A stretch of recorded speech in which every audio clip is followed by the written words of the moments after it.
The Shrine of Mary Help of Christians Upper Hill was recognized as a Marian shrine on 30th March 1989 and has since experienced phenomenal growth. From a humble compound with several old residential buildings, there is now a modern compound bustling with various facilities, comprising a state-of-the-art sanctuary, a multi-purpose hall, and head office building of the Salesians in East and Central Africa. The growth of the shrine has seen the number of worshippers and pilgrims increase greatly, exerting pressure on the existing facilities, especially the parking space. In 2015, the then parish director, Father Emilius Salema, set up a committee to try and find a solution to the parking problem.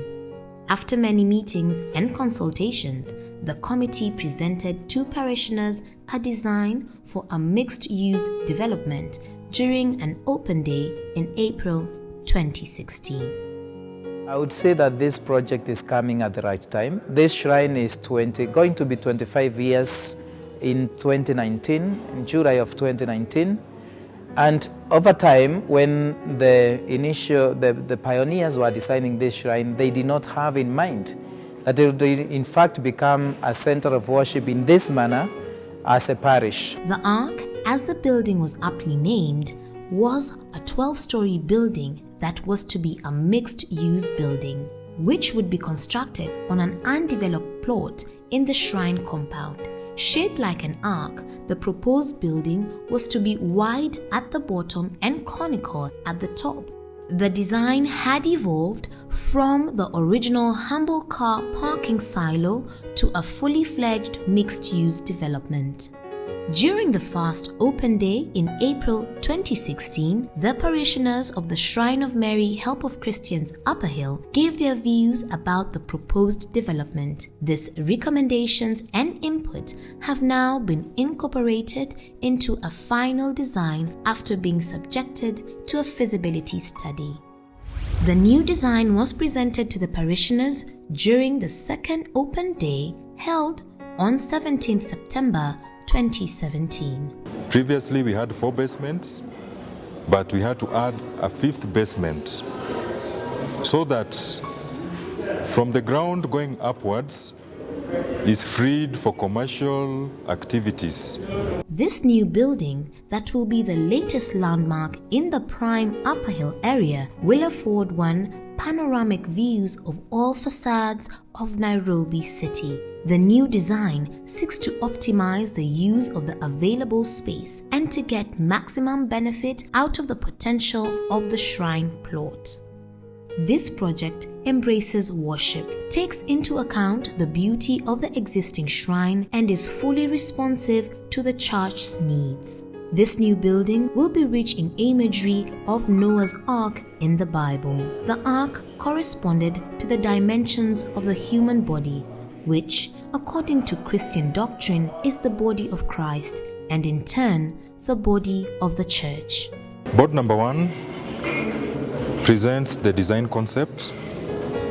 The design concepts are the principles on which the final design is grounded upon. It lists the guiding principles in design that shaped the end product. We considered efficiency in use of the building and specifically accessibility and movement within the car parking areas and vertical movement into the upper spaces. Board number 2 shows the design evolution from where we started the project as a parking silo, progressing to design 2 and design 3, and now we have a fully fledged mixed-use development. Board number 3 also shows us the context, how the building fits in to the existing. It shows us the views, the panoramic views that the building shall attain at higher levels, and also gives us the lowest basement, basement 5 flow layout plan, where we have the parking spaces together with the bulk water reservoir. Board number 4, we have flow layout plans. This has basement 1, basement 2, basement 3 and 4. And on this board we have the ground floor layout plan showing that the basketball court shall be reinstated when all the basements are fully done. And secondly, the inlet into the basement parking shall be from the main gate entry point at the church, and exiting will be at the neighboring access road. Board number 5, here we have mezzanine, first, second and third floors. The mezzanine and first floor are dedicated for commercial activities. On the second floor, we have purely office space. At the third floor level, we have lecture halls, conference facilities. Board number 6, still floor layout plans. This one we have lecture halls at 4th floor level. We have typical 5th, 6th and 7th floor layout plans, which are all open plan office spaces. 8th floor, we have office spaces together with its terrace. 9th floor, office space. Board number 7, floor layout plan for accommodation spaces. We have accommodation at the 10th, 11th and 12th floor level. On each level, we are having 22 executive rooms. We have the roof level, the plan showing the lower terrace level and the upper terrace level, which is purely for recreational activities, complete with a swimming pool. At that level, the building shows a commanding view of the entire CBD. Board number 8, sections showing cut through the building, showing all levels from the lowest basement to the rooftop. The sections expose the activities and the combination of those activities vertically. And the same board gives you the three-dimensional impression of how the building shall look like as viewed from above. Board number 9 shows those panoramic views that our project intends to exploit. From the second floor, going all the way to the rooftop level, at this point in time, we are able to view virtually the entire CBD because there are no obstruction in the neighborhood yet. Board number 10 and the last board gives the timelines, how we move from here forward. Running concurrently with the open day, there are the planning activities, extension of leases, change of use and amalgamation. The location of the project in the Upper Hill area of Nairobi is ideal because it is easily accessible for worshippers, pilgrims and other visitors. The design of the proposed development will ensure that the grotto area will be freed up for worship, pilgrimage, and with the relics of Don Bosco, one can have a very fulfilling day at the shrine. The new design has factored in the rationalization of building elements. It is shaped as a cube at the bottom, modified cylinder at center, and modified cone at the apex of the building.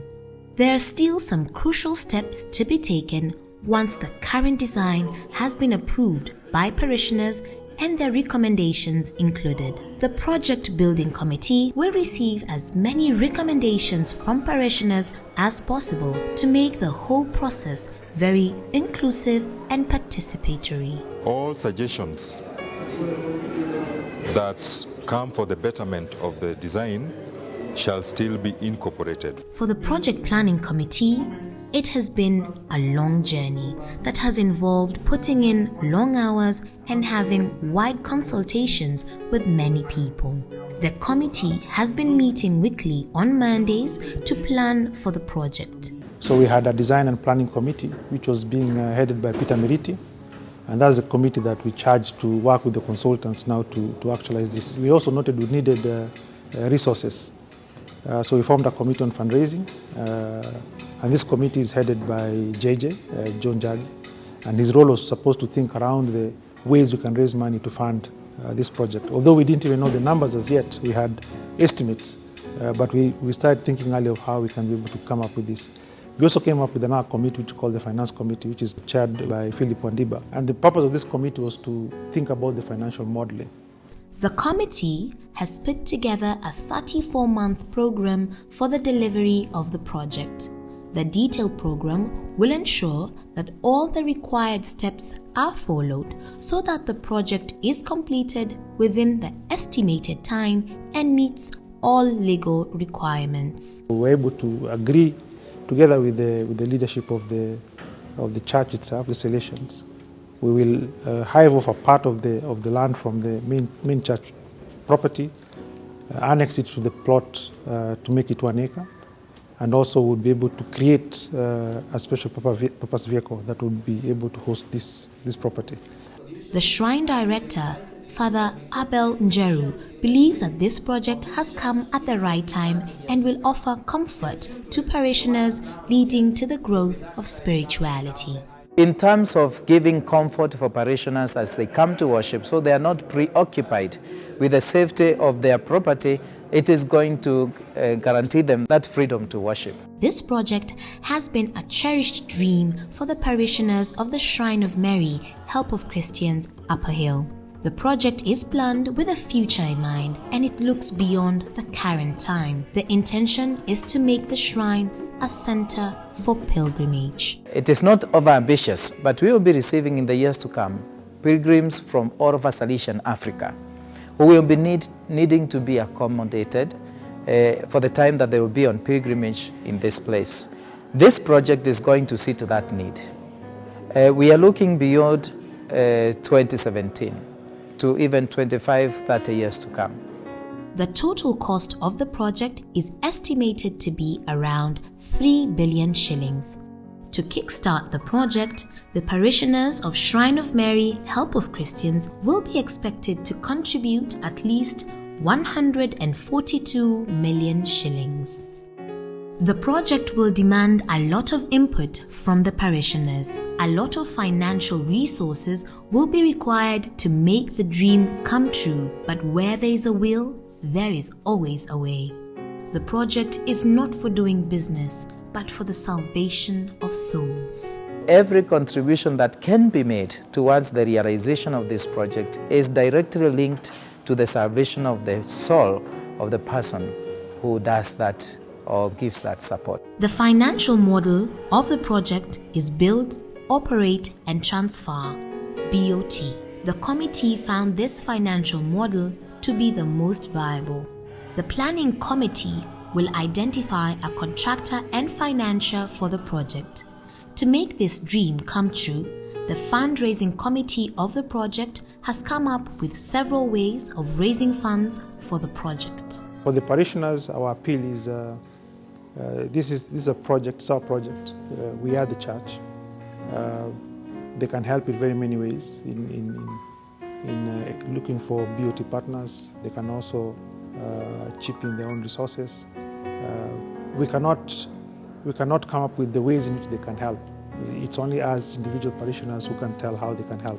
So we appeal to them to step forward. Whatever you can do to assist realize this project. The parishioners at the shrine have given tremendous support to the planning committee.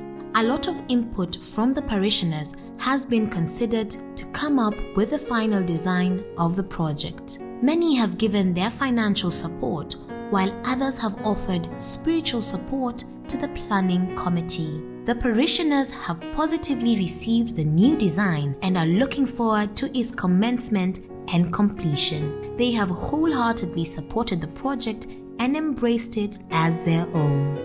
What strikes me most about the project is the vision and the foresight. And I'm very happy that we can think about 25, 30 years time to come.